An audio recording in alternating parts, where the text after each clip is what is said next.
there is some data that's going to be coming out at San Antonio this year, hopefully, that we're looking at post-progression treatment. That's what I was about to get to, exactly. And how do these patients do? And in Paloma 3, we have the data on post-progression treatment as to what they received and how long they stayed on treatment.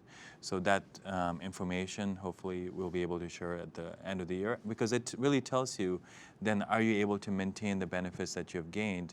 And is the biology of disease no different, or is there continued benefit? I think that is going to then tell us, is there a survival gain that's going to be in the same range as we're seeing the PFS gain? So let me kind of turn that in two ways. First of all, the first question for post-progression treatment.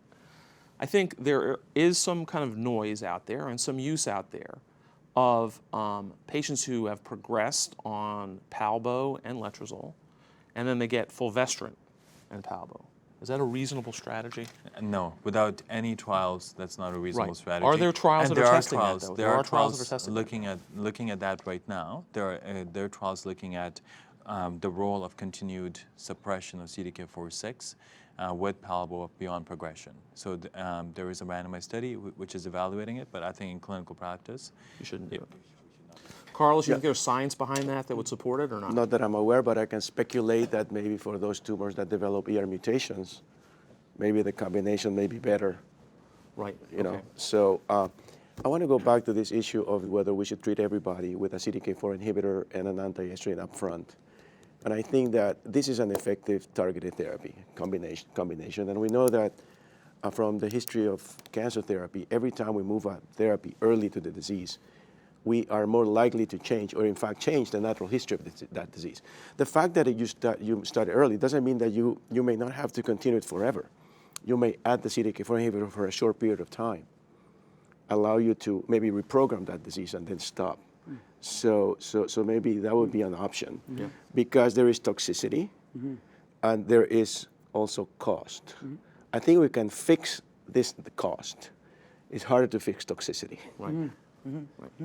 So getting back, I mean, so you know, one of the last things I want to talk before we move on to another tumor type or another kind of breast cancer is really, where does this leave other things, other targeted agents we have, like exemestane and Everolimus? I mean, we're going to have data, hopefully, from Paloma 3 on treatment with, I'm assuming, exemestane and Everolimus among the many different therapies we have.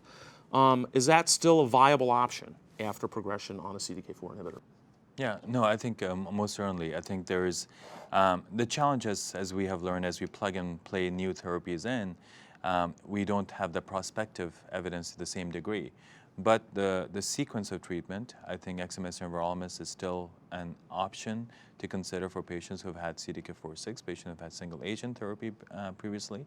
And Dr. Rugo is presented some data at the ASCO meeting looking at prophylactic steroid mouthwash that Joyce, you're part of as well. That shows pretty significant reduction, nearly 60% reduction in the occurrence of stomatitis. Yeah. So I think we're getting, after many years, we're getting comfortable in managing those side effects that really concern us, and I think that's a big one. I think that's one to emphasize, because it's still, though the word is getting out, it's still not fully out that there's just no reason to have any stomatitis or any more than grade 1 stomatitis, because in Hope's use of the elixir of the dexamethasone solution, and we're doing a clinical trial with prednisolone solution, as well as a separate one, which is our miracle mouthwash with hydrocortisone crushed up into it. That requires compounding, which is a little bit more cumbersome, which is why we're doing a randomized trial versus prednisolone. We'll have those data at San Antonio. But Hope's trial is down to 2% grade 2 stomatitis and no grade 3. So, but it's, the key is to start from day 1.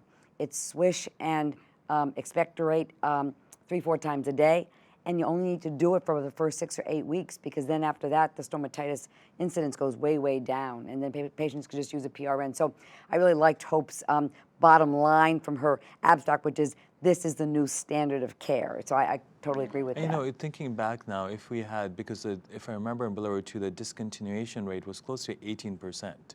It was high, and if a strategy was such as that was implemented, could we have seen even better results, right? Could we have seen more patients stay on therapy for a longer period of time, right? So it just tells you how important it is for us to even actively ameliorate some of these side effects right at the beginning and have these strategies before we launch into big trials, where I think most of the benefit may have been muted because these patients didn't really manage that well. Adam, I want to go back to the question of Everolimus and exemestane progression. I agree with what Sunil said. However, we have to remember that we are creating a very new disease. Anytime that we have a very effective therapy in the metastatic setting, that cancer is going to go through some Darwinian evolution and try to come up with some mechanisms we just don't know. Right. I think we have a responsibility and the tools to identify those mechanisms. So these are patients that should be rebiopsied, whose tumors should be resequenced to understand that biology. Because if you think about it, in the history of mankind, breast cancers have never seen this ever. I should have said womankind. Okay, so There's have some never men who seen have breast this, cancer too. have never seen this before. So we're creating new nature that we have to interrogate. Right. While we try some of these options that you allude to. But we have to understand it, prospectively evaluate it. Correct. I think that's, so we're doing a trial called Treat Her Right Yeah. in Canada, where we're basically monitoring these patients prospectively as they go through this journey. Because I think we need that prospective evaluation to say what is happening to the natural history of breast cancer when you're being exposed to CDK4/6, and what happens to these patients when they get PI3 kinase inhibitors. And I think you need that prospective evaluation. Now remember that ER-positive breast cancer is encumbered by a number of somatic alterations at the time of diagnosis.